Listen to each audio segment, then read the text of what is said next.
certaines âmes s'incarnent pour véritablement nettoyer quelque chose dans l'humanité. Le contraire de la vérité n'est pas le mensonge. Le contraire de la vérité, c'est la division. C'est pour ça qu'il dit « Toutes les guerres commencent en toi ». Et c'est toi mon ange qui me parle. Et il me dit « Oui mon chéri, on va écrire un livre ensemble. Il n'y a que toi qui vas te juger. Il n'y a que ton âme qui va te juger. Personne d'autre que toi ne te jugera. »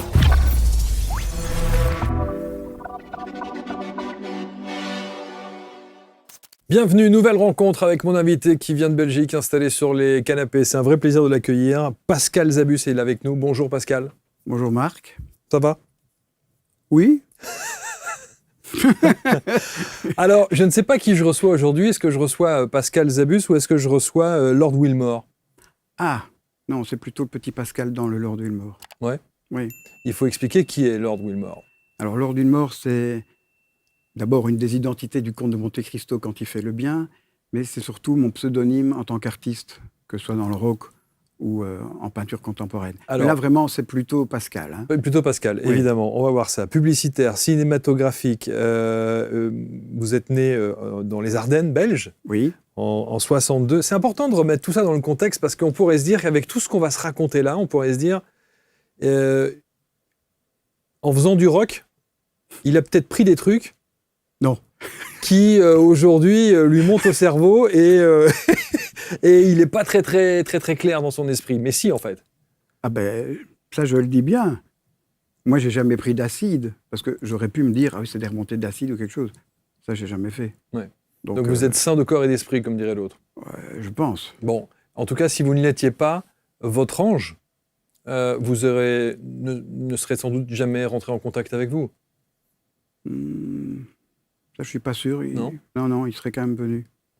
Non, tous les anges, ils ont envie de parler avec les gens qui suivent et qui protègent. Le glaive de l'ange, Pascal Zabus. Alors, il y a évidemment cet ouvrage qui est hyper intéressant parce que il y a des messages et j'ai le sentiment que vous subissez tout ce qui vous arrive et que vous ne cherchez rien à savoir, rien à comprendre. Vous ne faites que retransmettre et retranscrire ce que cette fameuse ange dont on va parler, qui a un nom depuis peu d'ailleurs, oui. L'ange Saltiel, vous dicte. Bah, c'est un peu ça. En fait, moi, je suis son témoin, mais je ne crois pas que je sois autre chose. Et effectivement, il est content que je l'ai reconnu, on va dire, parce qu'il a attendu longtemps. Mais même si ça fait, depuis que je suis tout petit que je l'entends, c'est sûr que est-ce que je l'ai vraiment choisi? Oui, puisque maintenant je sais qu'on choisit tout avant d'arriver. Mais c'est sûr que c'est pas facile de dire non à son ange. C'est ça que je voulais dire. Il m'a demandé d'écrire ce livre. J'ai failli l'arrêter 2 fois, parce que ce que j'entendais était quand même fort de café. Et puis, bon, ma femme, et puis lui, en me donnant des exemples, m'a convaincu qu'il fallait que je continue. Votre épouse qui est thérapeute aussi? Oui.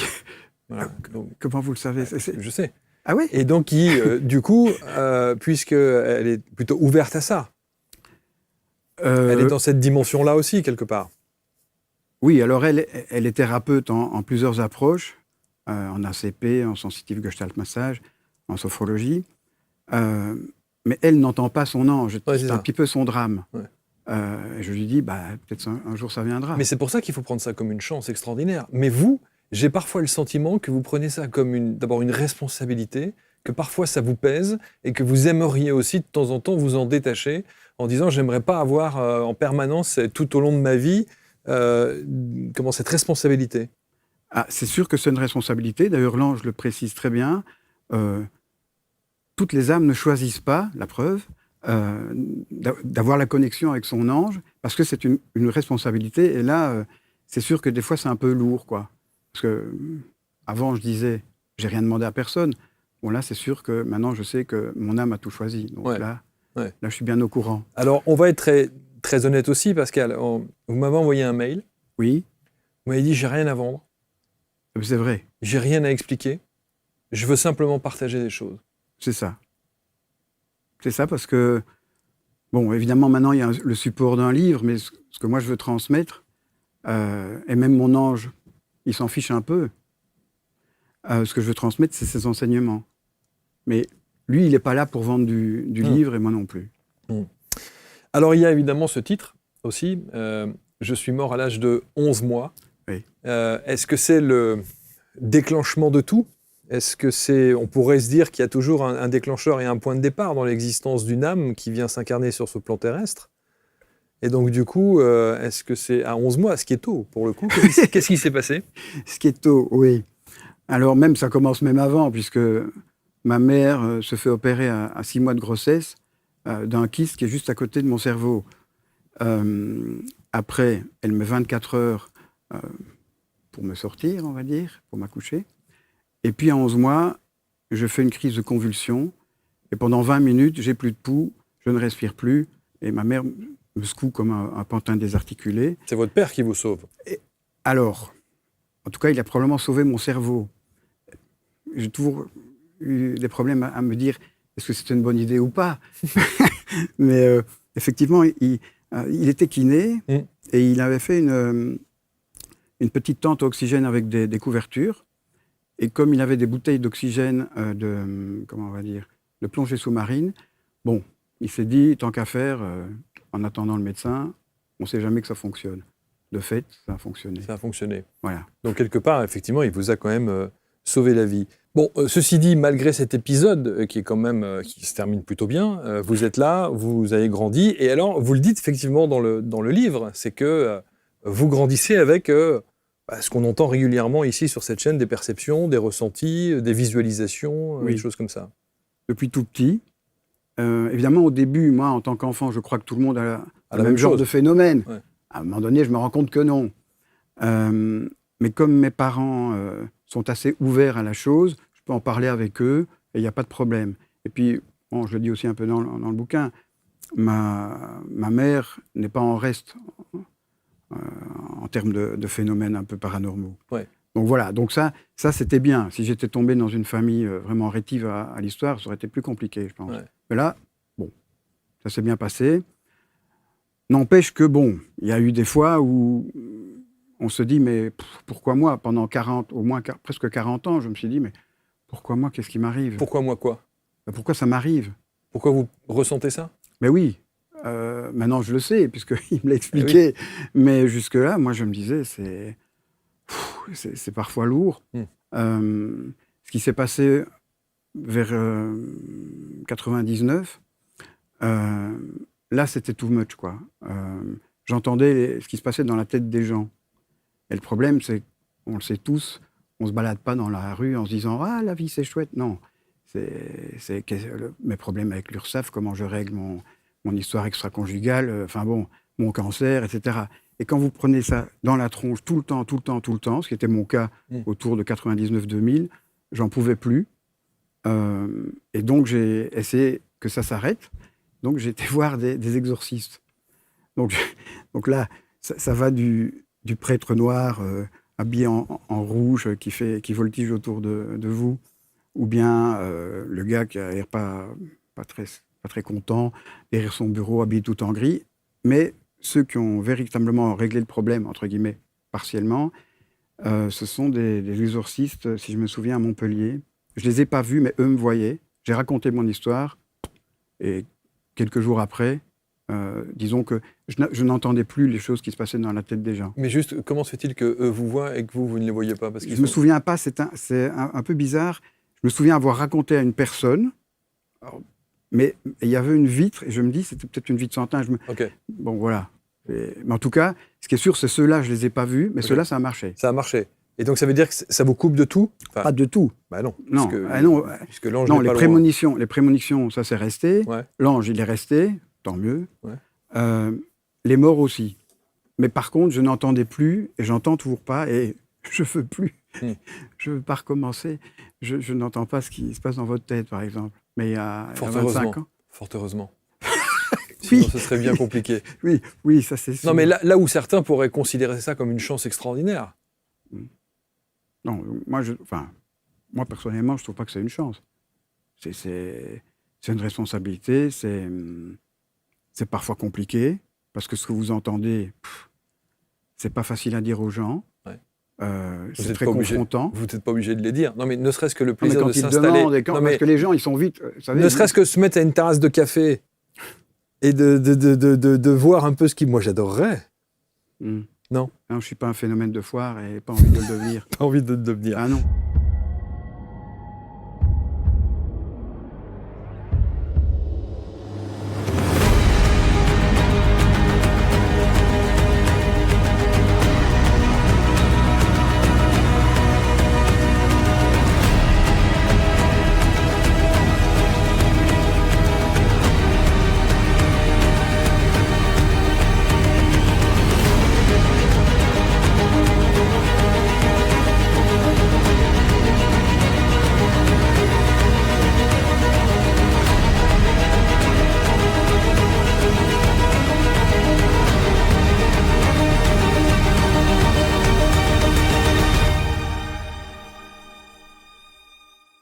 Alors, vous le dites dans le livre, évidemment, parce qu'on se demande qu'est-ce que vous avez voulu témoigner. On va le comprendre très, très vite. Vous dites on est 2,6 milliards d'athées et d'agnostiques sur Terre, 2,4 milliards de chrétiens, 2 milliards de musulmans, 1 milliard d'hindouistes, 600 millions de bouddhistes, 15 millions de juifs. Le livre s'adresse à qui? Je pense qu'il s'adresse vraiment à tout le monde, mais comme je l'ai mis sur la toute première phrase, donc je l'ai dédié à toutes les âmes courageuses, parce que, évidemment, nous sommes toutes et tous des âmes courageuses qui se sont incarnées une nouvelle fois, et tout le monde sait bien que c'est pas gagné de vivre. Mais aussi, j'ai mis un avertissement. Si vous avez une spiritualité qui vous convient, ou une non-spiritualité qui vous convient aussi, ce livre est peut-être pas fait pour vous. Par contre, si vous cherchez toujours chaussures à votre âme, alors peut-être ce livre, il est fait pour vous. C'est joli ça, chaussures à votre âme. Je sais pas, oui. C'est original. Oui, sans doute. Donc, évidemment, il y a cette dimension de Dieu, parce que vous le citez 500 fois dans le livre. C'est surtout l'ange qui me le cite. Hein. C'est l'ange qui le cite, mais enfin, il est écrit 500 fois dans le livre. Oui. Mais on pourrait le remplacer par n'importe quel nom, ou n'importe quelle force, n'importe la source. La vibration primordiale, l'un. C'est important de le mettre en début de livre parce que, évidemment, pour mon ange, Dieu, c'est pas un gros mot. Donc, il voulait quand même qu'on le garde.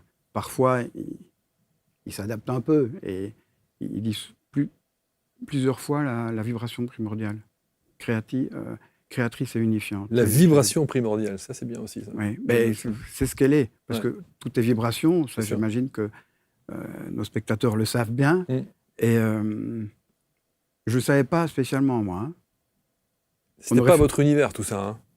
Pas nécessairement. Non, pas tellement. Et puis, je n'avais pas envie d'y rentrer. Alors, rentrons justement dans le vif du sujet, parce que c'est intéressant. Saltiel. Oui. Saltiel, ange biblique. Alors, comment ça se passe? Donc, à un moment donné, la maison d'édition me demande, parce que j'avais déjà écrit le livre, il a bien un nom, cet ange. Et là, moi, je ne l'avais jamais demandé parce que, intuitivement, je savais que le nom des anges, ça les réduit. Et donc, je lui demande, tu t'appelles comment? Et là, il me balance Saltiel. Je fonce sur Google et je regarde. Et en fait, je trouve un Salatiel, qui est un archange dans la liturgie orthodoxe. Voilà. Et qui veut dire, et c'est là que j'ai une révélation, on va dire, qui veut dire prière de Dieu. Tout le livre est la reconnexion avec Dieu. C'est ça. Il est là pour ça. Et je dis, mais c'est toi, c'est Salatiel, c'est toi. Il dit, non, attends, moi, je ne suis pas un archange. Moi, je suis de la lignée de Salatiel. Je m'appelle Saltiel. Et on est plusieurs à s'appeler Saltiel. Et nous, tout ce qu'on fait, moi, je suis pas l'ange d'Einstein ou de Gandhi. Je suis juste ton ange. Et ne crois pas que je sois omniscient. Donc, il me prévient aussi. Voilà. Mais il connaît quand même pas mal de choses, je dois dire. Et là, évidemment, je lui ai demandé les choses. Mais ce qui est assez fou, c'est de se dire que c'est là, quand on vous écoute, c'est une discussion que vous avez avec lui. Ah oui. Ah bah oui. Je pose des questions, il répond. Et ça vous arrive comment? En écriture intuitive, en canalisation, en quoi? Déjà, je ne connais pas la différence entre les deux, entre les canalisations et les écritures intuitives. La canalisation, vous pouvez très bien, effectivement... mais je l'entends. Oui, mais ça, disons que 90% du temps, j'y ai accès. Mais ça dépend aussi de mon état émotionnel aussi. Parce qu'il ne peut pas descendre trop bas non plus. Ça, il me l'a déjà expliqué quelques fois. Donc parfois, j'en ai amené un ici, celui que je continue, qui ne sera pas le volume 2, mais j'ai continué à lui demander des choses, dans des petits carnets. Donc ça, je note des choses et il n'y a pas de rature, et voilà. Et je ne sais pas comment ça s'appelle, mais en tout cas, voilà. Je note des choses. Et évidemment, par moment, ou avec les gens qui me téléphonent, parfois je fais des consultations, en fait, c'est peut-être du channeling, c'est comme ça que ça s'appelle. Ça peut, ouais. Et là, les anges me parlent, me disent quelque chose et je répète. Ils vous ont demandé de venir ici? De faire la démarche d'écrire? De faire de la démarche d'écrire? Non, mais de m'écrire. Ah oui. Ah oui. Et pas qu'à vous. Bien Mais sûr. d'abord à vous. Il y en avait deux, je ne vais pas citer l'autre pour l'instant, mais tout ça est... Enfin, je ne vais pas dire que j'ai rien à décider, c'est tout à fait faux. Parce que vous avez encore un peu de libre arbitre, parce que là, on Mais sent... je l'ai. Mais parce que tout à le monde vous l'a. entendre, non mais à vous entendre, vous êtes complètement sous influence, quoi. Pas du C'est-à-dire que tout. vous n'avez pas le droit, vous en souffrez, c'est un Non, fardeau, non. vous savez ce que je veux dire? Ouais, mais j'ai pas dit ça. J'ai pas dit que j'avais pas le droit. Et en réalité, on a toujours le droit. On a toujours une forme de libre arbitre qui est non pas dans la décision des événements qu'on va avoir, mais dans la façon dont on traverse l'événement. C'est ça qui peut faire éventuellement évoluer, entre guillemets, votre parcours. Mais en réalité, ça je le mets dans le livre, c'est quand même pas simple de dire non à son ange. Mais j'aurais pu. Bon, après, voilà. Et que vous l'aurez fait comprendre d'une autre manière, sans doute, et peut-être avec des, des choses un petit peu plus difficiles dans votre parcours de vie, sans doute. Quand on ne veut pas comprendre et entendre, oui. Vous avez choisi, moi, en même temps. Oui, de toute façon, c'est sûr que ce qui se passe, comment je découvre qui il est, parce que je l'entends depuis tout petit, mais à ce moment, mais pendant 40 ans, je mélange, on va dire, sa voix et celle des défunts. Je ne sais pas très bien la différence. Maintenant, je la vois bien. Quand on voit comment ça s'est passé, c'est sûr que je l'ai choisi, mais je suis quand même passé par une forte épreuve, on peut le dire. Ouais. Sur l'histoire des 11 mois, vous lui avez posé la question. Oui. Et d'ailleurs, il dit, tu ne devais tout simplement pas mourir à ce moment-là afin que ton scénario initial se poursuive. Oui. Donc, il y a une mission. C'est pas une mission. Alors, justement, une mission, ce serait quelque chose qu'on vous donne. Tandis que le scénario initial, c'est quelque chose que votre âme a choisi. Okay. Et personne ne lui demande. La source ne lui demande rien. Donc ça c'est important. J'entends maintenant, évidemment, je me mets un peu au courant de ce milieu. Beaucoup parlent de mission. Lui, il dit, c'est pas une mission. Ce serait une mission, oui, dans le sens où c'est toi qui te l'as donné, mais personne d'autre ne te l'a donné, cette mission. Ce que j'ai lu aussi, et c'est assez incroyable, c'est-à-dire que lui, il vous parle dans une certaine langue et vous répondez dans une autre? Je ne comprends pas la question. C'est-à-dire quand vous dites dans le livre, à un moment donné, que les questions que vous lui posez sont en romain et les réponses qu'il vous donne sont en italien, non? Non. Moi, je pose des questions en capitale et il répond en petites lettres. Ah, d'accord. C'est comme ça que ça se passe. C'est pour ça que je n'avais pas compris le truc. Oui, non, voilà. Non, voilà. D'accord. Non, pas du tout. Alors là... Non, il n'y a pas une histoire d'autre langue, vous n'êtes pas incorporé ou... Non, mais c'est très drôle, parce que je suis à ma leçon, à mon jour 522 de Duolingo en italien. Mais bon... Rien à voir. Mais ça n'a rien à voir. Ça n'a strictement rien à voir. Oui, absolument. Alors, vous parliez effectivement des rêves prémonitoires, parce que, évidemment, la question qu'on se pose, c'est qu'est-ce qu'il vous dit? Qu'est-ce qu'il vous raconte? Et qu'est-ce qu'il vous demande de raconter? Alors, donc... Moi, j'ai posé toutes les questions qui me venaient. La mort, Dieu, l'euthanasie, le suicide, l'intelligence artificielle, enfin, plein de choses, l'homosexualité. Il me répond. Et puis, après, j'ai essayé de faire une synthèse de l'espèce de système qui me décrit. Et tout tend, et ça, je ne savais pas, évidemment, vers quelque chose qui s'appelle la non-dualité. Évidemment, moi, je ne connaissais pas. Quand à la fin du livre, parce que j'ai un côté un petit peu Saint Thomas, j'ai cherché tous les concepts qu'il m'avait énoncés à droite à gauche, j'ai cherché si ça existait dans d'autres spiritualités, et que j'ai trouvé que ça existait parfois dans l'Advaita Vedanta, jamais entendu parler. Dans le bouddhisme, ça je connaissais un peu. Pareil, dans la Kabbale, ça c'était le plus drôle, les mystiques chrétiens non dualistes, je ne savais même pas qu'ils existaient. Après, j'ai demandé à un prof de fac de philo qui lit le livre, et il m'a dit, mais tu sais, le Dieu dont ton ange te parle, il est assez proche de celui de Spinoza. Autant dire que moi, Spinoza, on m'aurait dit que c'était le prochain avant-centre de l'Ajax. J'étais d'accord. Moi, je connaissais rien à Spinoza, je connais d'ailleurs toujours rien. J'ai essayé d'un peu lire, ça, c'est pas mon truc. Je suis très, très mauvais en philo. Donc, c'est pour ça que je suis devenu réalisateur, parce que j'étais busé 4 fois en philo. Voilà. Donc, il vous raconte... Alors, on pourrait prendre quelques exemples quand même, parce que c'est intéressant. Qu'est-ce qu'il vous dit? Prenons l'exemple du suicide, par exemple. Qu'est-ce qu'il vous dit sur le suicide? Alors, sur le suicide, disons que le suicide, c'est presque la seule chose, c'est presque la seule chose qui n'est pas dans le scénario initial. En fait, le suicide n'est presque jamais dans le scénario initial. Donc le suicide est quasi toujours une rupture de contrat. Mais pas pour qu'on soit coupable, hein, on va dire. Et ça, c'est une des choses. Le presque, il est vraiment, c'est infinitésimal. Enfin, c'est vraiment de l'ordre du millième de %. C'est important ce que vous dites, parce que on a reçu et on a déjà évoqué 100 fois ce sujet sur le suicide. Beaucoup de thérapeutes, de médiums, de clairvoyants, clairaudients, etc., sont venus s'installer ici en disant « mais son âme a choisi ». Il a choisi effectivement de quitter ce plan terrestre, etc., etc. Et vous dites que non. En tout cas, votre ange vous dit de dire que non. Alors, lui, je l'ai vraiment bien demandé. Hein, c'était pas qu'une fois. Parce que j'ai, évidemment, comme beaucoup d'entre nous, j'ai eu des problèmes avec des gens qui se sont suicidés. Touché par ça. Voilà, bien sûr. Comme beaucoup de gens, malheureusement. Et lui, il a été formel là-dessus.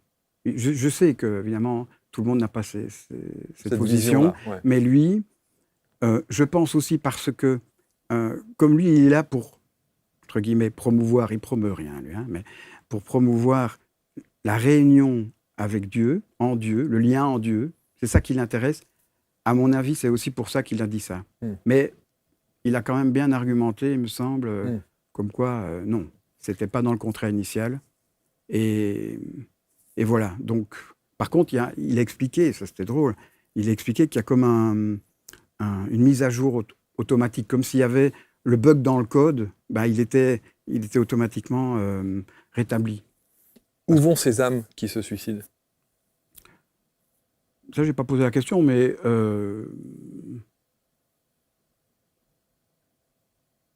elles sont comme d'autres défunts. Évidemment, comme elles quittent leur écorce terrestre, je ne sais pas comment dire. Leur enveloppe terrestre, souvent dans des émotions très, très extrêmes, ça va être compliqué pour qu'elles retournent directement à la source, quoi. Donc ça va peut-être mettre un petit temps, bon, le temps n'existe pas d'après ce qu'il me dit, mais bon, ça va mettre un certain temps avant qu'il ne retourne et qu'il revoie la lumière. Mais il ne m'a pas parlé des histoires d'enfer, etc. C'est la question que j'allais vous poser sur les personnes qui, sur ce plan terrestre-là, font le mal. Ça n'existe pas. C'est-à-dire? Ah bah là, si on lit le livre, il faut bien comprendre que lui, l'ange, il parle de la non-dualité. La source, Dieu, elle est tout. Elle n'est pas tout, sauf le mal. Non, elle est tout. Elle est, dont le mal. Dont le mal, mais bien sûr, ça n'aurait pas de sens. Alors, là, une des questions que j'ai posées, c'était... parce que moi, j'étais évidemment fort marqué par le catholicisme. J'ai dit, mais bon, cette histoire de diable, c'est quoi ce truc? Et il me dit, attends, le diable, c'est d'abord ton mental qui te ment tout le temps et qui te provoque des émotions qui t'éloignent de la source. Mais il existe aussi sur d'autres plans, tous les plans, sauf celui du divin créateur. Et donc j'ai dit, oui, donc le diable, c'est pas le contraire de Dieu en négatif, pas du tout. Le diable ne crée rien, et c'est son drame. Mais lui, l'ange, qu'est-ce qu'il raconte? Il raconte que, évidemment, tout est non-duel au niveau primordial. nous, évidemment, on subit la dualité, on est là pour l'expérimenter. Et évidemment que quand lui va parler d'acceptation totale de nos incarnations, il y a quand même un petit corollaire du style, si on vous agresse, vous avez le droit de vous défendre, si vous êtes en capacité. Mais en revanche, il y a des exemples dans l'histoire où les gens, ils sont acceptés vraiment tout, de chez tout. Le Christ, Eti Illesum, je viens de tomber sur son nom, incroyable. Et moi, ça m'émeut vraiment, ça, alors que je dois laisser passer mes émotions, naturellement, puisque l'idée n'est pas de les garder en nous, mais de les laisser passer. Vous sentez-vous parfois fatigué ou stressé chez vous, sans vraiment savoir pourquoi? Et si l'énergie de votre intérieur influençait votre bien-être au quotidien? Participez à notre atelier gratuit animé par Jean-Baptiste Vosco, énergéticien, géobiologue et expert Feng Shui, pour apprendre à diagnostiquer et harmoniser l'énergie de votre intérieur. Dans cet atelier exclusif, vous découvrirez notamment comment diagnostiquer votre espace de vie, vous apprendrez à décrypter vos ressentis et l'énergie des objets qui vous entourent et vivrez une harmonisation en direct de votre espace de vie et à l'intérieur de vous. Vivre heureux et en bonne santé devrait être la norme. Alors, faites le premier pas vers un intérieur harmonieux et une vie plus alignée. Cliquez en haut à droite de l'écran ou en description pour vous inscrire à l'atelier. Donc ces personnes qui ont fait le mal... Ils n'ont pas fait le mal. Enfin... Ah ben non, mais là, non. Ils n'ont pas reconnu leur âme pendant qu'ils étaient incarnés. Ils avaient choisi, je ne sais pas pourquoi, je n'ai pas à le savoir, une incarnation qui n'était pas simple. Exemple, Judas. On pourrait se dire, j'ai posé la question, Judas, ouais, mais si Judas n'est pas là, entre guillemets, le Christ, il ne fait pas son scénario jusqu'au bout. Donc il y a quand même un souci, je dis. Donc ça veut dire que parfois, les gens qui font, et là je veux bien dire, le mal, ils servent à quelque chose. Ah, il dit oui, bien sûr. J'ai posé la question par rapport à l'abbé Pierre aussi. Ça, c'est un scénario initial incroyable. Donc le gars est à la fois bienfaiteur des pauvres et quand même un petit problème au niveau sexuel. Il n'a pas jugé. Il a juste dit, je ne sais pas si ces prochaines incarnations vont être si chouettes que ça. Et par contre, peut-être que ces victimes, elles devaient être là pour, mais pas dire expurger du karma. Il ne parle pas vraiment du karma, lui. Mais bon, en tous les cas, on ne juge personne. Évidemment, si moi, on m'appelle et je deviens juré dans un jury d'assises, je ne vais pas me défiler. Et s'il faut mettre en prison pendant quelques années un criminel qui est vraiment convaincu de ses crimes, je vais voter pour. Par contre, je ne vais jamais juger son âme. Là, évidemment, il y a la différence entre le film, qu'on vit tous, nous on croit qu'on est dans un film, et puis, comme j'appelle, le bar de l'unité. Donc, il y a le film qu'on va appeler Le retour du fils de la division. C'est un sequel qui tourne depuis longtemps, voilà. Dans ce film, évidemment, il y a des acteurs, on les voit, ils jouent les méchants, ils sont très durs, et puis il y a des gentils qui en prennent plein la poire, et bon, voilà, on est dans le film à ce moment-là. Le film s'arrête, les lumières se rallument. Bon, personne ne va aller appeler la police pour aller chercher les acteurs et les mettre en tôle. Et qu'est-ce qu'on voit? Qu'au bar de l'unité, là, on retrouve tous les acteurs qui parlent entre eux de leur prochain projet. Peut-être que, je ne sais pas si je vais faire un autre film. Moi, j'ai envie de faire un rôle de méchant maintenant. Ouais, moi, j'en ai marre. Non, j'arrête. Voilà. Et c'est comme ça qu'il, lui, vous décrit. C'est votre description ou lui, il vous décrit cette histoire? C'est après le livre, c'est pas dans le livre. Et à un moment donné, je me suis dit, oui, mais je vais quand même devoir répondre à des interviews. Donc, parfois, pour expliquer les choses, il les explique, mais je les explique aussi en ayant compris à travers lui. Mais après tout ça, il m'a donné des exemples plus simples à comprendre pour les gens. Et par exemple? Celui que je viens de donner avec le film. Oui. Le film et le bar de l'unité. Peut-être que d'autres le font, je n'en sais rien. Mais ça veut dire qu'en fait, donc vous dites, au travers de ce qu'il... En fait, vous êtes le porte-parole. Je suis le témoin. Le témoin. Donc, au travers de ce que votre ange vous dit, c'est que l'âme d'un monstre sur ce plan terrestre-là n'est pas jugée sur l'autre plan.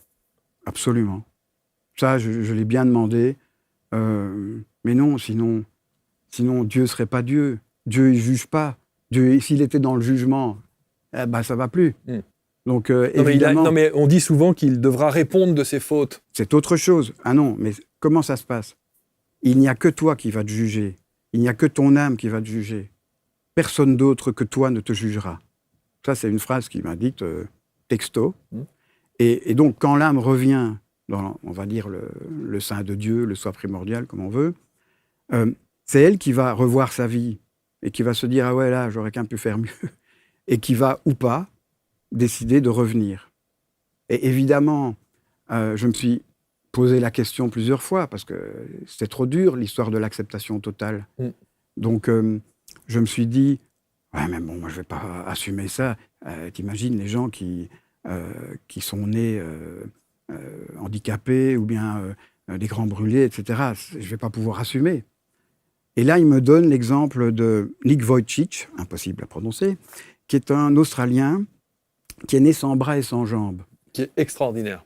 Et qui est extraordinaire. Qui fait des conférences partout dans le monde, que j'adorerais pouvoir interviewer. Ah oui. Et qu'on met d'ailleurs, qui est une sorte d'homme-tronc. Ah ben, c'est un homme-tronc. Voilà, et qu'on pose sur un bureau. Oui. Et il avance comme ça, à droite, à gauche, comme ça, avec ses moignons. Et puis voilà. Et il donne des conférences. Et il est très spirituel, voire christique. Oui. Très christique. Mais ça, on ne va pas le juger. Il fait ce qu'il veut. Oui, clairement. On fait tout ce qu'on veut. De toute façon, on fait tout ce qu'on veut et on fait surtout tout ce qu'on peut. Et on n'a rien à prouver. Et qu'est-ce qu'il dit alors de ce... À un moment donné, il me dit, tu vois, l'exemple de Nick. Je dis oui, je me souvenais parce que je l'avais vu passer, mais je ne savais pas ce qu'il faisait vraiment. Bon. Et mais tu vois, lui, pendant, je ne sais pas moi, 17-18 ans, il veut se suicider, il en a marre, il ne s'accepte pas comme il est. Et heureusement, ses parents, surtout sa maman, c'est émouvant, l'adorent. Et donc, il sait qu'il vaut quelque chose.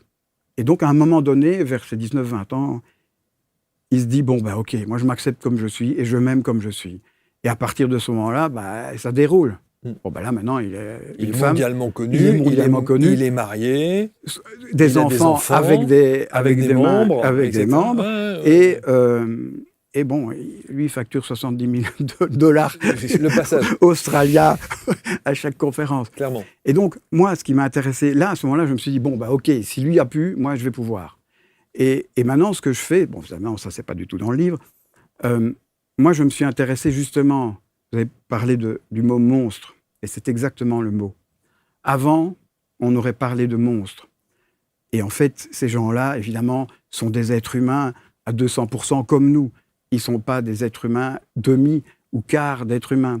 Et donc, moi, je regarde pas mal sur les réseaux sociaux ce qu'on aurait appelé avant des monstres, qui se mettent devant la caméra et ils expliquent tous la même chose. Il faut s'accepter. Je m'aime comme je suis. Là, je vois ce garçon qui a été brûlé, qui a fait 40 opérations et qui n'a plus qu'un bras. Le gars, il est OK avec lui-même. Mais c'est pas un monstre. Mais c'est pas un monstre, c'est ce que je vous dis. Mais non, mais vous parlez des monstres. Non, on aurait dit que avant, il y a 50 ans, on aurait dit tout ça, c'est des monstres. Non, pas du tout. Ce ne sont pas du tout des monstres. C'est ce que je viens de dire. Ce sont des êtres humains à part entière. Non, mais c'est pas ça le monstre. La définition du monstre, c'est pas ça. Là, c'est un monstre. Non, mais celui qu'on montre, oui. D'ailleurs par ignorance, par bêtise, et par voilà. Là, c'est suite à un accident. Donc ça n'a rien à voir. Quand je parle de monstre, dans notre histoire, et il n'y a pas 2000 ans, dans notre histoire, on a des monstres. Oui, c'est un autre type de monstre. Non, mais c'est ça un vrai monstre. Ah non, de mon point de vue, c'est il mostro, et c'est celui qu'on montre. Celui qu'on montre. Celui qu'on montre, c'est celui-là. D'accord. Après, on peut venir aux autres. D'accord. J'ai aussi, il m'a dit, peu de Christ, peu d'Hitler. C'est ça. J'allais y venir. Oui, on va y arriver. Bien sûr. Mais je veux finir juste sur ceux qu'on montre ou ceux qu'on montrait. J'ai vraiment beaucoup, pas d'admiration, parce que c'est pas des héros. C'est pas des gens où on va se dire ils doivent sûrement en avoir marre qu'on leur dit ta beauté intérieure, la personne qui est sur son lit d'hôpital ou qui a des petites jambes ou qui est un peu déformée, ou j'ai en tête cette petite fille qui a une Anglaise qui a, je sais pas moi, 9-10 ans, qui est déjà énucléée d'un côté parce qu'elle a un cancer au cerveau, et elle dit parce que ses cheveux repoussent après la chimio, je m'aime. Et là, OK, le problème de l'URSSAF, on peut y faire face. C'est sûr. Ah bah Ça ouais. forge l'humilité. Mais c'est sûr, ça, et c'est sûr. ce sont des exemples, ce ne Mm. sont pas des héros ou quoi que ce soit, Mm. ce sont des exemples de ce que nous pouvons toutes et tous faire, quoi. Alors, que dit votre ange sur les monstres, alors votre ange Saltiel, sur les monstres de notre humanité? Alors, là, il faut que... Vous avez parlé j'explique. d'Hitler. Oui, alors je vais expliquer, mais il faut que j'explique avant Ouais. comment l'univers fonctionne, en gros. Mm. Donc, à un moment donné, je lui dis, oui, bon, du coup, c'est l'ombre et la lumière, quoi. Il dit, non, mais toi qui es peintre, mets un peu de couleur, s'il te plaît. Et donc, il me donne l'image d'une roue chromatique avec des millions et des millions de couleurs, et qui se répondent, qui s'absorbent, etc. Mais on ne va pas dire, ah tiens, le rose pastel, il est moins bien que le brun foncé. On ne code pas les couleurs. Et toute cette roue chromatique, tout cet univers se répond tout le temps. Et en fait, le principe de fonctionnement de l'univers, c'est pas le bien contre le mal. Évidemment que c'est l'équilibre. Et là-dedans, eh bien, peu de Christ, peu d'Hitler. Donc, si vous avez Hitler quelque part, bah, vous avez forcément le Christ de l'autre côté. Je schématise. Mais il ne va jamais juger l'âme d'Hitler. Hein. Nous, oui, évidemment. Et heureusement que dans notre société, on arrive à faire la part des choses. Parce que si on laisse tout le monde arriver, Donald Trump en tête, enfin, là j'ai vu J.D. Vance qui était à Islamabad, bon, bah, là, je pense qu'on ne peut pas trop laisser faire ça. Mais lui, l'ange, il ne juge jamais. Et il n'est pas dans l'opposition. Il n'est jamais dans l'opposition. Mais qu'est-ce que vous lui posez pas la question de savoir pourquoi est-ce que cette âme a choisi d'être ce monstre? Je ne lui ai pas posé. Mais là, vous lui posez. Oui.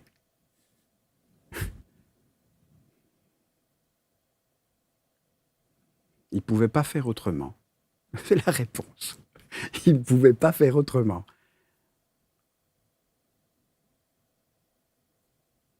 Oui.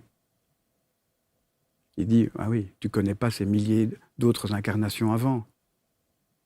À un moment donné, si vous voulez, d'après ce que j'entends, ben, ça arrive parce qu'il ne peut pas faire autrement et parce qu'aussi, ce que je veux dire, il faudra bien le comprendre parce que je ne suis pas sûr que les gens vont bien le comprendre.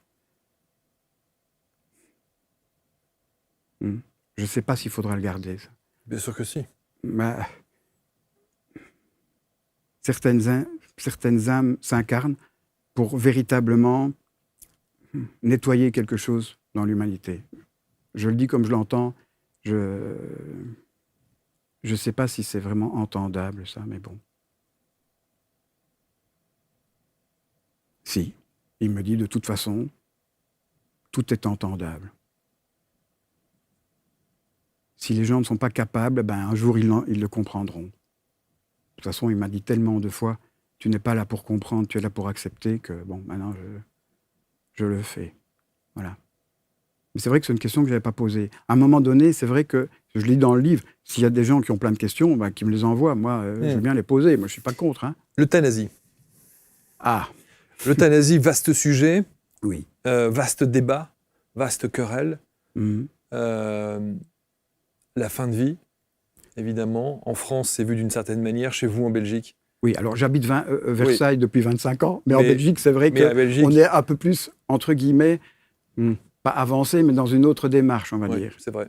Et c'est vrai qu'en France, moi j'avais une fois interviewé, je ne me souviens pas, un député ou un sénateur qui habite près de Nice, là, et lui avait fait un projet de loi sur la fin de vie, et il m'avait dit, la fin de vie, c'est vraiment... En France, c'est compliqué, quoi. Alors, toutes les explications pour, contre, sur ce plan terrestre-là, quand on a la chance de pouvoir parler à son ange et qu'il puisse vous répondre avec autant de clarté, j'avais envie de vous dire, on s'en fout en fait de ce qu'il y a sur ce plan terrestre. C'est-à-dire que les explications des politiques, des machins, des ils sont d'accord, pas d'accord, des pros, des anti, etc., etc. Que dit Alors, l'ange? là, il était vraiment hyper clair. L'euthanasie, évidemment, c'est mieux si on peut l'éviter, mais c'est tout à fait compréhensible. Vous n'êtes pas toutes et tous des Christ. Vous avez aussi le droit de de dire à un moment donné dans votre scénario, OK, stop. Surtout que maintenant, vous avez choisi de vous incarner dans une époque où il y a moyen d'abréger un peu les souffrances, ou même fortement, la douleur partiellement. Là, j'ai ma maman qui se tord de douleur, on ne trouve pas comment donner les bons antalgiques. Bref, pour lui, entre guillemets, il n'y a pas de problème. Mais alors, c'est là où il y a un paradoxe. C'est que certains considèrent l'euthanasie comme et ils parlent de suicide assisté. Or, vous avez parlé tout à l'heure de suicide où votre ange vous dit que c'est une épine dans le pied du programme d'incarnation de notre âme. Où voilà, c'est une sorte de dérogation du programme, ce n'était pas prévu. Oui. Donc, comment est-ce qu'il peut être contre, enfin, pas contre, non, il est contre rien. Non, mais dénoncer quelque part le suicide et d'un autre côté, valider le suicide assisté? Pour lui, ce n'est pas du tout un suicide assisté. OK. Parce que là, on parle évidemment, ça même en Belgique, hein, vous ne pouvez pas vous euthanasier, pouf, comme ça. Mais bien sûr. Et donc, évidemment. c'est un long processus, c'est hyper encadré, en Suisse comme en Belgique d'ailleurs. Et il y a des arguments, on va dire. Mais vous n'êtes pas là pour souffrir non plus jusqu'à la fin. C'est ça aussi, vous n'êtes pas là pour souffrir. Mais j'admets que la question que je devrais peut-être poser un jour, c'est mais pourquoi les suicidés n'appellent pas quelqu'un pour se faire euthanasier? Mais je pense qu'ils n'ont plus la lucidité à ce moment-là. J'imagine que c'est une question très ténue, la différence entre les deux. Mais lui, dans ce qu'il répond, dans ce qu'il m'a dit, c'est clair que l'euthanasie, c'est OK, entre guillemets, même si c'est mieux, de son point de vue, si on peut l'éviter. Il y a une phrase qui résonne dans ma tête, là, au moment où on se parle. C'est que j'entends souvent, et j'ai souvent entendu dans des textes religieux ou dans des paroles sacrées, où je mets des gros guillemets, où on entend « à l'heure du jugement dernier ». Mais il n'y a pas de jugement dernier, il n'y a pas de jugement tout court. Ça, il est formel, il n'y a pas de jugement tout court. Ni dernier, ni jugement. Ça, maintenant, moi, j'en suis convaincu à 100%. Mais ce qui est fou, c'est de se dire qu'en fait, s'il n'y a pas de jugement, comme vous le dites, si on ne fait pas on fait pas la différence entre Mère Teresa et Hitler. Déjà, Mère Teresa, si on regarde son parcours, il n'est pas non plus exempt de tout reproche. Prenons quelqu'un d'exceptionnel. Non, mais vous allez jamais, vous allez toujours retrouver quelqu'un. Non, mais il y a un delta. J'ai pris évidemment les ultra extrêmes. Vous voyez ce que je veux dire? Non, mais ça veut dire que même Gandhi. Voilà. Non, mais vous comprenez ce que je veux dire? C'est-à-dire qu'on ne fait pas la différence. Au plan terrestre, oui, mais au plan primordial, absolument non. Sinon, Dieu ne serait pas Dieu. Ça, il faut quand même se le mettre dans la tête. Un Dieu, qui jugerait jamais, mais quelqu'un qui vient sur Terre tout le temps, il n'est pas Dieu. D'accord, mais quelqu'un qui vient sur Terre et qui passe son temps et sa vie, qui voue sa vie aux autres, qui aide, qui aime, qui partage, qui fait les choses, il sera aimé de la même manière que quelqu'un qui a été le monstre absolu. C'est ça l'amour. L'amour, il est inconditionnel. Sinon, c'est quoi l'amour? C'est l'amour sous condition, c'est n'importe quoi. Évidemment que quand on revient en Dieu, la source, elle n'est pas en train de « tiens, on va peser les âmes de chacun ». Pas du tout. Elle accepte tout le monde. Le problème, évidemment, c'est que les gens qui ont eu des scénarios comme Hitler, à mon avis, c'est pas tout de suite qu'ils reviennent. Hein. Donc, et peut-être que ils se payent encore 1000 incarnations encore plus terribles que ça. Peut-être qu'ils se réincarnent en cloporte ou je ne sais pas. Enfin, peut-être qu'ils vont très bien, les cloportes. Mais en tout cas, c'est sûr, de ce que j'entends de mon ange, moi je peux juste répéter ce qu'il me dit, mais je ne suis pas le seul, hein, il n'est pas le seul. Je veux dire, si on voit dans l'Advaita Vedanta ou dans l'hindouisme, non, le soi, il n'est pas en train de juger les choses. Ça, c'est vraiment un truc d'occidental, entre parenthèses. Hein. Le pardon. Qu'est-ce qu'il dit sur le pardon? Il parle surtout d'auto-pardon. Donc là, j'en viens rapidement sur le noyau, les seuls 3 trucs qu'il faut retenir de ces enseignements, c'est l'amour de soi, l'amour des autres et l'amour de Dieu, de la source. Et c'est la même chose.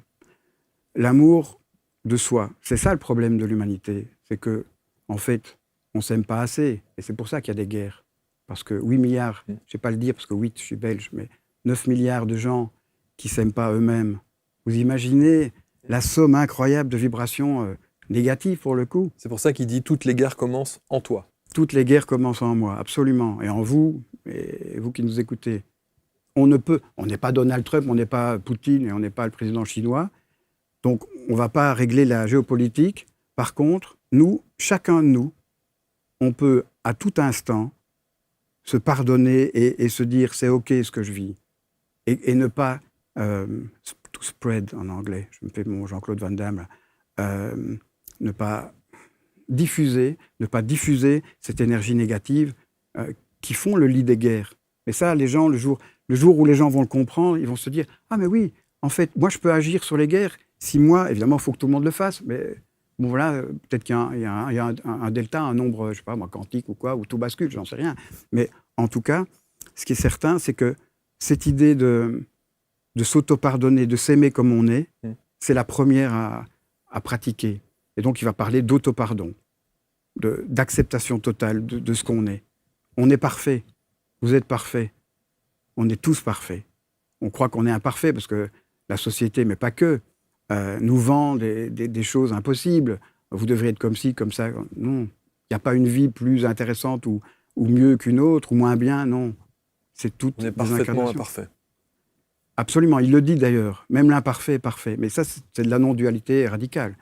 Et donc, premier truc, s'aimer soi-même. Après, on peut commencer éventuellement à aimer les autres. Là, moi, je donne un exercice. J'imagine que c'est lui qui me l'a donné. Il y en a plusieurs, des exercices. Oui, il y en a plusieurs. Mais ouais. disons, c'est un truc que j'ai encore fait dans le métro tout à l'heure. Moi, je mets des écouteurs et j'écoute une musique un peu toujours la même, sans parole. Et je regarde les gens pendant 2 secondes. Tac, tac, tac. Quand je tombe sur un nourrisson, je me sens relié à tous ces gens. Et à force de le faire, en plus le nourrisson vient d'arriver, lui, il n'est pas encore au courant. Et tout ça, le faire souvent, comme les autres exercices, et ça vous relie aux autres, et vous ne les jugez pas. Vous ne vous jugez plus, vous essayez de ne plus vous juger, et vous ne jugez plus les autres. Et quand tout ça commence à bien mariner en vous, parce que l'idée, ce n'est pas de faire une vipassana pendant 10 heures, pendant 10 jours, ce n'est pas ça l'idée. L'idée, c'est de faire 5 à 10 minutes, des petits exercices. J'ai même créé une application pour que ça soit plus simple pour les gens, parce que tout le monde est paresseux. Même moi. En fait, le faire souvent, ça s'incrémente en vous, et après, tout devient plus simple. Et alors, à ce moment-là, vous pouvez aimer Dieu, aimer la source. Et là, c'est la vraie prière, c'est le mental à 0 dB, à 0 décibel, et la plongée dans l'instant présent, et dans le geste. Pas hors du geste, comme il dit, dans le geste. Et ça, c'est la même chose. Et on n'est là que pour ça. Nous, les êtres humains, on est là pour, je suppose que quelqu'un l'a déjà dit dans cette émission, on est là pour relier les règnes entre eux. Mais ça, c'est déjà dans la Kabbale, c'est dans le soufisme, etc. Et nous, on est là pour relier tous ces règnes, minéral, végétal, animal, angélique, archangélique et divin. Nous, on est là parce qu'on fait le lien entre tous ces règnes. Et on est là, vraiment, pour actualiser. Et comment on le fait ? C'est justement en arrivant à assainir nos émotions, à être dans l'instant présent. Là, maintenant, je ne l'avais pas lu. Là, maintenant, j'ai évidemment lu le bouquin des Cartol. L'instant présent. The Power of Now. OK. Le pouvoir de l'instant présent. Le pouvoir de l'instant présent. Il y a plein de choses qui sont assez proches. Pas tout, mais moi, je l'ai lu il y a peut-être un mois. J'étais content parce que moi, je suis toujours content en tant que saint Thomas potentiel de me dire que je ne suis pas tout seul, quoi. Ça, c'est comme quand... Voilà. Cet ange gardien... Cet ange, mais c'est aussi mon ange gardien. Voilà. Oui, j'imagine, ouais. Qui vous dit, évidemment, sur Terre, l'émotion est sanctifiée, alors que l'émotion, c'est le mur à abattre. Oui. L'émotion est un manque, l'amour est un plein. Oui. C'est puissant, hein. Oui. Mais c'est vrai. Et sur ce plan terrestre, même si ça coule de source, et c'est d'une évidence absolue, sur ce plan terrestre, c'est parfois, dans notre société, dans ce brouhaha permanent. Il parle beaucoup du bruit, lui. Du bruit, oui, absolument. Là, parce que moi, je suis un fan de foot. Donc, le foot, les news. Voilà, j'étais au bar, j'entendais le truc en Iran, tout ça. Mais tout ça, c'est du bruit. Même l'art. Bon, moi, je suis artiste, donc c'est compliqué d'entendre que même l'art, c'est assez pauvre. Notre art est assez pauvre. Je n'étais pas au courant. Maintenant, je peux quand même continuer à en faire. C'est oui, lui qui vous dit oui, c'est lui qui... que notre art est Notre est âme, pauvre. c'est la mort. Lui, il dit, en fait, vous cassez la vibration. Vous voulez la figer. L'art vrai, comme il dit, c'est une vibration qui est beaucoup plus formidable, on va dire. Je ne sais pas comment dire le mot. Ouais. C'est inexprimable en mots. De toute façon, il est obligé de dire des mots, mais tout ça, c'est Pour se faire inexprimable en comprendre, mots, bien sûr. évidemment. Il y a une dimension sur laquelle je voudrais vous entendre, les religions. Alors, les religions, la source, Oui. évidemment, une source. Ah, il n'y en a qu'une. On est bien d'accord. Ah oui. Le moyen d'arriver et de retourner à la source, il y en a plusieurs. Puisqu'on en a fait des religions. Je ne comprends pas. On n'a pas la même... quand on a évoqué tout à l'heure, je disais, il y a 2,5 milliards d'athées, d'agnostiques, Oui. des milliards de chrétiens, les musulmans, les hindouistes, les bouddhistes, les juifs, etc. Mhm. etc. On n'a pas tous la même religion. Non. On n'a pas tous les mêmes concepts. Non. On n'a pas tous les mêmes idées. On n'a pas tous les mêmes modes de vie. On n'a pas tous la même culture. Non. Et pourtant, on est tous censés retourner à la source. Alors, Qu'est-ce qu'on a fait, nous? Que vous dit votre ange sur ce que l'on a créé? première chose, quoi qu'on pense des religions, elles ont toutes gardé leur accès au divin, même avec leurs errances, on va dire. Lui, il ne va jamais rien critiquer. Hein. Chaque fois que j'ai voulu critiquer le catholicisme dans le bouquin, il m'a dit « ne juge pas, ne juge pas. Tu ne sais pas pourquoi Paul de Tarse a commencé à un peu agrémenter pas mal le message du Christ originel. Tu ne sais pas. Sans lui, le Christ ne serait jamais connu aujourd'hui. Donc remercie-le. » Bon, ok. Et donc, pour lui, c'est assez clair que les religions, elles gardent toutes, à leur façon, on va dire, le moyen de retourner en Dieu ou d'être en contact avec Dieu. Bien sûr, ce qu'il m'en dit, c'est quand même que chaque, je ne sais pas comment dire, chaque Chanel ou chaque Rishi ou le Christ, on a chaque fois détourné leur message. En fait, ils sont tous venus dire la même chose. Ça veut dire quoi? Ça veut dire qu'on a travesti les écrits sacrés entre ce qui a été écrit à l'origine et ce qu'on lit aujourd'hui? Je me suis très souvent posé cette question. Vous savez, même quand vous prenez la Bible, par exemple. Quand vous prenez la Bible, je me suis toujours posé cette question. Est-ce que ce que j'ai dans les mains là, en 2026, c'est ce qui a été écrit à l'époque? Alors, est-ce que tout ce qui est écrit là est réellement... Tout ce qui est retranscrit là est réellement ce qui a été écrit à l'origine? Je me suis toujours posé cette question. Bon, je viens de lui demander, et lui, il dit, c'est une fausse question. C'est pas la bonne question. Pourquoi? Parce que c'est pas ce qui a été écrit, ce qui a été transmis, c'est comment ça a été compris. Ça, c'est déjà plus juste. C'est comment ça a été compris. Après, qu'il y ait eu des évangiles X ou Y, et puis apocryphes, etc., c'est sûr que Nag Hammadi, etc., c'est formidable. L'évangile de Thomas, c'est intéressant tout ça. Est-ce que ça a été travesti? Peut-être. Lui, il s'en fiche.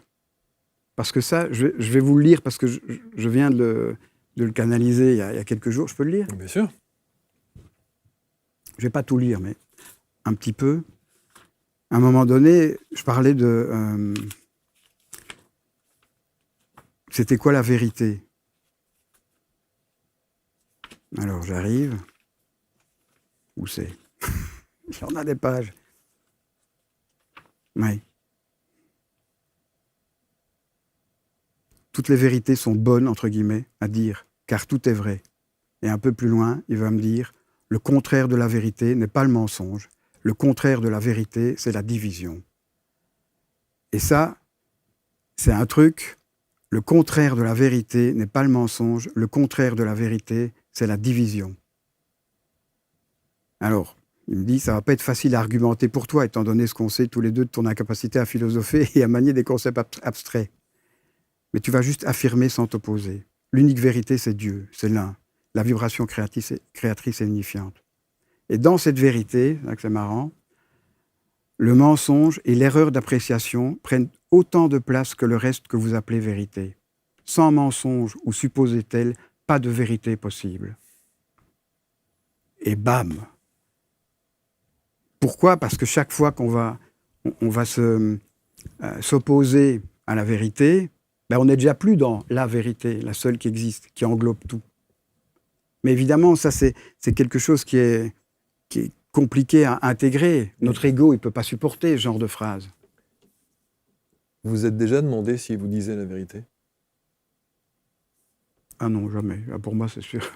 Je ne veux pas l'offenser. Hein. Non, c'est pas ça. C'est pas ça. C'est que pour lui, la vérité avec un grand V, on va dire, c'est Dieu. Et Dieu, il y a tout. C'est toujours pareil. Si, entre guillemets, si on réduisait ça à moins de couleurs et que c'était l'ombre et la lumière, ben, il n'y a pas d'ombre sans lumière et inversement. Mais c'est pareil. Mais ce qu'il faut intégrer vraiment, enfin, ce qu'il faut jamais dire ce qu'il faut. Il dit jamais ce qu'il faut, lui. Il serait bon d'intégrer, on va dire, que, en fait, l'ombre, elle est aussi dans le soi, dans le soi primordial. L'ombre, elle n'est pas à côté, elle en fait partie. Et on ne la juge pas. On pourrait parler évidemment des heures ensemble, et c'est passionnant, Pascal. Je voudrais juste vous demander, et puisque vous êtes en lien direct avec votre ange, puisque vous êtes capable, là, à l'instant, de lui poser une question. On dirait que là, oui. Bon. Sur ce contexte géopolitique que nous vivons, quel est son regard ? Certains vont répondre, et je peux peut-être vous aider. Non, il ne faut pas m'aider. Okay. On peut hisser. Ok. Parce que j'ai déjà posé. Évidemment. Lui, il n'est jamais dans le futur. Pour lui, parler du futur, si par exemple, là, maintenant, parce qu'il a la réponse. Hein, évidemment. S'il disait, vous allez tous être atomisés dans moins de 2 semaines, c'est la panique totale. Il faut être dans l'instant. L'instant est source, pas le futur. Le futur ou le passé n'est pas le lien vers Dieu. Mais il pourrait aussi être source d'espoir. Non. Peut-être qu'il n'y en a pas. Alors, si. Alors, comme je me suis déjà fait avoir une fois, je vais le faire une deuxième fois. Donc, il y a 2 semaines, j'étais en interview radio et mon ego a repris le dessus. Et pour faire un peu l'esbrouf, j'ai un peu travesti ce que mon ange avait dit sur cette question. Sur cette question, il m'a dit il n'y aurait pas d'holocauste nucléaire. Eh bien, en fait, il n'a pas dit comme ça. Ça m'étonnerait beaucoup qu'il y en ait un. C'est ça qu'il a dit. Moi, dans l'émission l'autre fois, j'ai dit il n'y aura pas d'holocauste nucléaire. Et pourquoi ? Il me dit ça m'étonnerait qu'il y en ait un. Et je dis mais pourquoi ? Parce que d'autres civilisations plus évoluées que la vôtre ne laisseront jamais faire. Ah bon ? Je dis donc, il y a des extraterrestres. Il me dit oui, bien sûr, mais ça ne sert à rien qu'on en parle, parce que ce pourquoi je suis là, ça ne va pas t'aider d'en parler. Là, je le dis juste parce qu'il me l'a dit.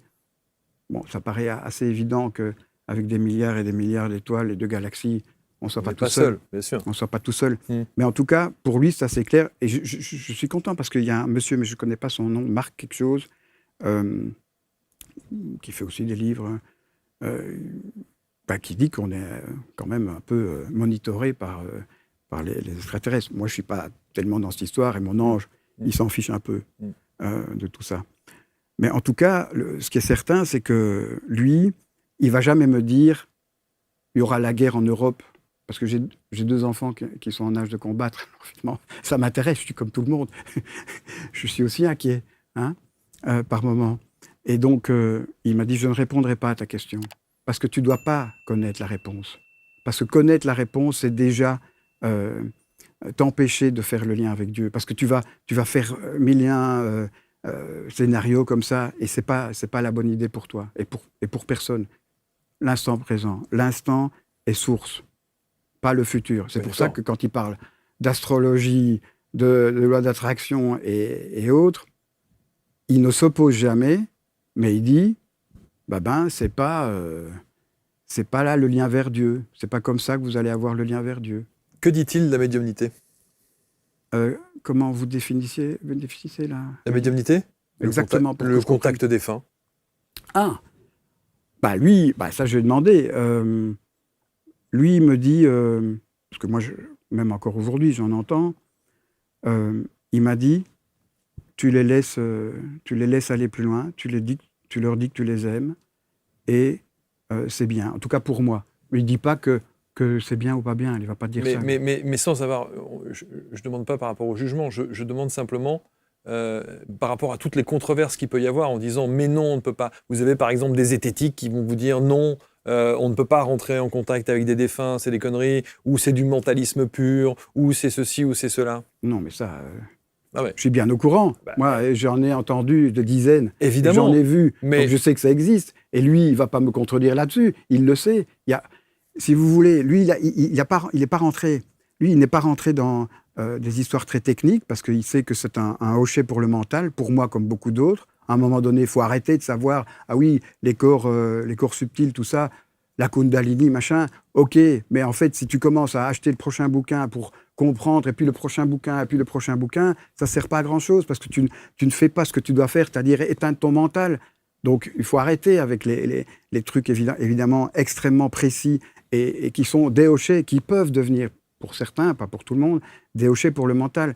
Et évidemment que la médiumnité, donc le contact avec les défunts, lui, il sait par où ça passe. C'est sûr que là, il y a des choses avec lesquelles on est en lien. Et ça, je ne sais pas comment ça s'appelle, le fait qu'il y ait des défunts qui restent près de nous. Les âmes errantes. Voilà, je ne sais pas, comme ça j'apprends des choses. Comment? Âmes errantes? Des âmes. Des âmes errantes. Errantes? Oui, Non. mais c'est ça. En fait, c'est souvent des âmes, c'est vraiment ça, qui essayent de ravoir un petit peu d'expérience humaine, parce qu'elles n'osent pas aller plus loin, donc elles sont toujours dans une émotion qui les bloque. Mais nous, on est là, enfin, en tout cas moi, ce qu'il m'a dit pour moi je ne veux pas parler d'autres médiums, moi je ne suis pas médium, je sais pas. Ah si, vous êtes médium. Oui, mais enfin, je ne me considère pas comme ça. Mais bon, bref, d'ailleurs, je le dis, moi, quand je fais des consultations, moi je dis, je ne fais pas de la médiumnité, je ne fais pas de la thérapie, moi je suis juste un témoin, si vous voulez, de votre ange vers vous, point. Pas commencer à dire que je vais régler les problèmes avec votre arrière-grand-père, etc. C'est intéressant aussi ce qu'il dit sur je ne sais pas si vous l'avez noté, sur le transgénérationnel qui n'est pas causal. Je ne sais plus, allez-y, dites-nous. Le transgénérationnel n'est pas causal. À un moment donné, je lui demande, bon, c'est quoi, qu'en est-il du transgénérationnel? Et là, il me dit, le transgénérationnel n'est pas causal.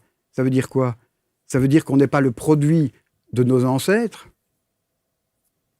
On s'incarne là, dans une lignée d'ancêtres, où notre scénario initial de vie va se passer, entre guillemets, de la façon la plus effective. Donc c'est un renversement de point de vue, si vous voulez. Ça remet en question beaucoup de choses sur le transgénérationnel, pour le coup. Moi, j'en sais rien, mais en tout cas, c'est ça qu'il dit. Et je trouve ça intéressant, ne fût-ce que se poser la question. Je suis sûr qu'il y a des thérapeutes qui vont lire mon livre, ils ne vont pas être mes meilleurs copains dans un premier temps, mais s'ils comprennent vraiment que tout ça n'est que vraiment le retour dans la non-dualité vers Dieu, la source, je pense qu'ils comprendront. Le futur est source d'angoisse, le passé est source d'immobilisme, oui. Le présent est Dieu. Oui. Je ne sais pas quoi rajouter là-dessus. Okay. Alors, bien sûr, il faut lire, parce que c'est évidemment passionnant. Il connaît mon ange? Alors, malheureusement, je vais devoir, si on le fait, je vais devoir passer au tutoiement, parce que ça ne marchera pas dans le Bien sûr vouvoiement. qu'on peut tutoyer. Bon, on est d'accord. Ton ange a juste un truc à te dire, que tu ne vas pas poser de questions.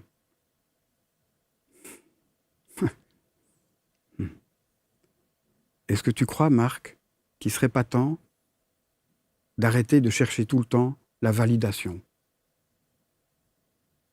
Voilà. Tu n'as rien à prouver. Tes parents, tout ça, ils t'aiment de toute façon.